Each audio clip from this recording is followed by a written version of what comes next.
ಕೋಟೂರು ಶಿವಪುರ ಗ್ರಾಮದಲ್ಲಿ ಬಸವಣ್ಣ ದೇವರ ಜಾತ್ರೆ. ಕೋಟೂರು ಶಿವಪುರ ಗ್ರಾಮದಲ್ಲಿ ಬಸವಣ್ಣ ದೇವರ ಜಾತ್ರಾ ಮಹೋತ್ಸವಕ್ಕೆ ಅದ್ದೂರಿ ಚಾಲನೆ ನೀಡಲಾಯಿತು. ಗ್ರಾಮದ ಎಲ್ಲ ಮನೆಗಳು ಸುಣ್ಣ ಬಣ್ಣಗಳಿಂದ ಅಲಂಕಾರಗೊಂಡಿದ್ದು, ದೇವಸ್ಥಾನವು ದೀಪಾಲಂಕಾರಗಳಿಂದ ಕಂಗೊಳಿಸಿತು. ದೇವಸ್ಥಾನದಲ್ಲಿ ಬೆಳಿಗ್ಗೆ ಅಭಿಷೇಕ, ನೈವೇದ್ಯ ಮತ್ತು ಮಹಿಳೆಯರಿಂದ ಆರತಿ, ಕುಂಭಮೇಳ ಜರುಗಿತು. ಇನ್ನು ಗ್ರಾಮದ ಸಾವಿರಾರು ಮಹಿಳೆಯರು ಭಕ್ತಿಯಿಂದ ಕುಂಭ ಹೊತ್ತು ಮೇಳವಾದ್ಯಗಳೊಂದಿಗೆ ದೇವಸ್ಥಾನಕ್ಕೆ ನಡೆದರು. ಮಹಾಂತೇಶ ತೋಟಗಿ, ಕೋಟೂರು ಶಿವಪುರ ಕೃಷಿಕ ಸಮಾಜ ಯುವ ಸಂಘದ ಅಧ್ಯಕ್ಷರು, ನವದೆಹಲಿ, ಬೆಳಗಾವಿ ಜಿಲ್ಲೆ ಯರಗಟ್ಟಿ ತಾಲೂಕು ಇವರು ಜಾತ್ರೆ ಬಗ್ಗೆ ವಿವರಿಸಿದರು. ಇನ್ನು ಈ ಜಾತ್ರೆಯಲ್ಲಿ ಸಾವಿರಾರು ಭಕ್ತಾದಿಗಳು ಭಾಗವಹಿಸಿ ಬಸವಣ್ಣ ದೇವರ ಕೃಪೆಗೆ ಪಾತ್ರರಾದರು. ವರದಿಗಾರರು Shashidhar M Patil, media news channel, Yaragatti ತಾಲೂಕು, ಬೆಳಗಾವಿ ಜಿಲ್ಲೆ.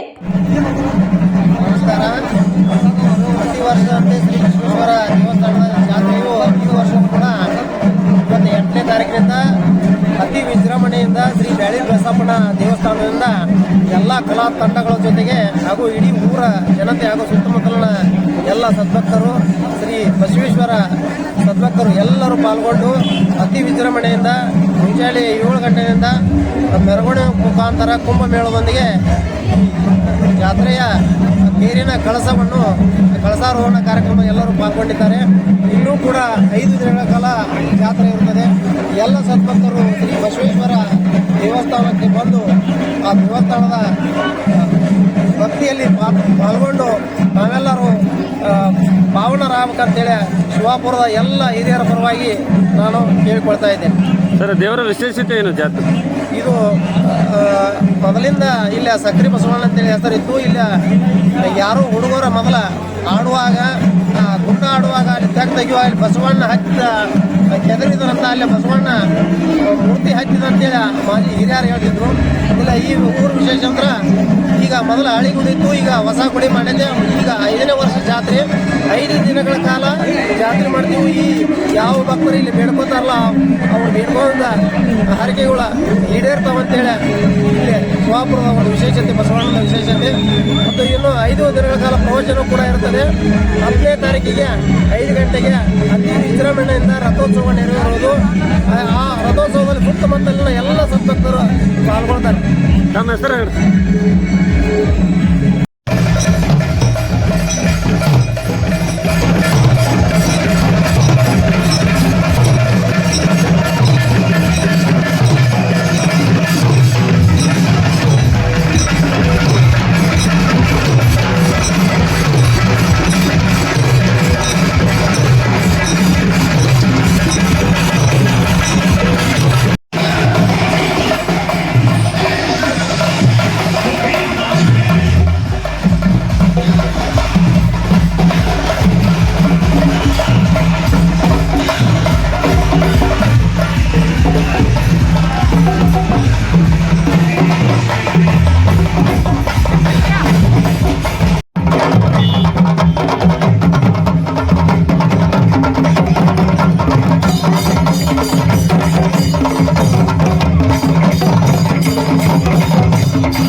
ಚಾಪ್ರಿಗಳು ಐತೆ